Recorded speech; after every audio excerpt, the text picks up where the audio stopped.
Gudi Padwa special आज मी गुढीसाठी साखरेची माळ 5 मिनिटांमध्ये बनवून दाखवणार आहे। तसे बाजारात ही माळ सहज मिळते, पण काही ठिकाणी ही माळ मिळत नाही। बाहेर देशात जे आहेत त्यांना तिथे साखरेची माळ मिळणं अवघड आहे। यासाठी घरीच माळ कशी बनवता येईल हे आज आपण बघू। हाय फ्रेंड्स, मी आहे दीपाली आणि गौरी किचन मध्ये तुमचे सर्वांचे स्वागत आहे। आज आपण बघणार आहोत साखरेची माळ। गुढीपाडव्याच्या पूजेसाठी ही साखरेची माळ खूप महत्त्वाची असते, तर ही आपण 5 मिनिटांमध्ये बनवून तयार करणार आहोत। सगळ्यात आधी तयारी करून ठेवायची आहे। एक आप्पेचा तवा घेतला आणि त्यावर असे तूप लावले।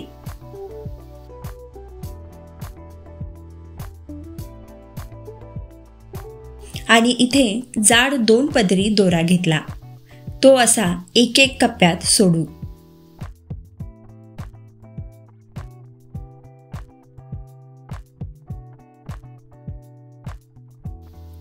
इथे मोदकाच्या आकाराची ही माळ करणार आहे, तोही साचा तयार ठेवला आहे।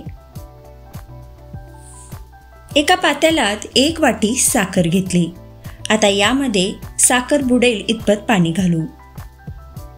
पाणी जास्त नाही घातले, जर पाणी जास्त घातले तर पाक होण्यासाठी वेळ लागेल आणि कमी घातले तर कमी वेळेमध्ये पाक बनून तयार होईल।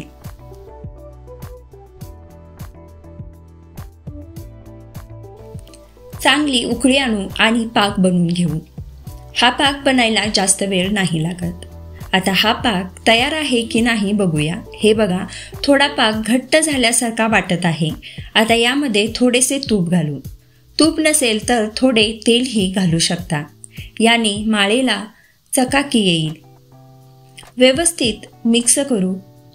असा पाक फेसाळला की एका प्लेटमध्ये पाणी घेऊ आणि पाक झाला आहे का चेक करू।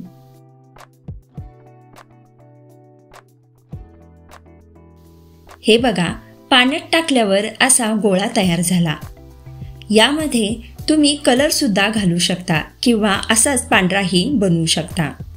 आप्याच्या तव्यामध्ये हा पाक घालून घेऊ।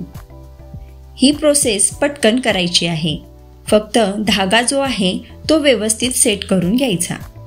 गुढीपाडवा स्पेशलमध्ये तुम्हाला जर श्रीखंडची रेसिपी बघायची असेल, केशर पिस्ता घालून केलेले श्रीखंड बघायचे असेल तर डिस्क्रिप्शन बॉक्समध्ये लिंक दिलेली आहे, तिथे जाऊन तुम्ही बघू शकता। आणि पुरणपोळीचीही लिंक दिलेली आहे, तिथे जाऊन तुम्ही बघू शकता। आता 2 ते 3 मिनिटं थंड होण्यासाठी लागतील। थंड झाल्यावर बघा, माळ व्यवस्थित सेट झाली आहे। काढून घेऊया। बघा, मस्त गुढीसाठी माळ तयार आहे।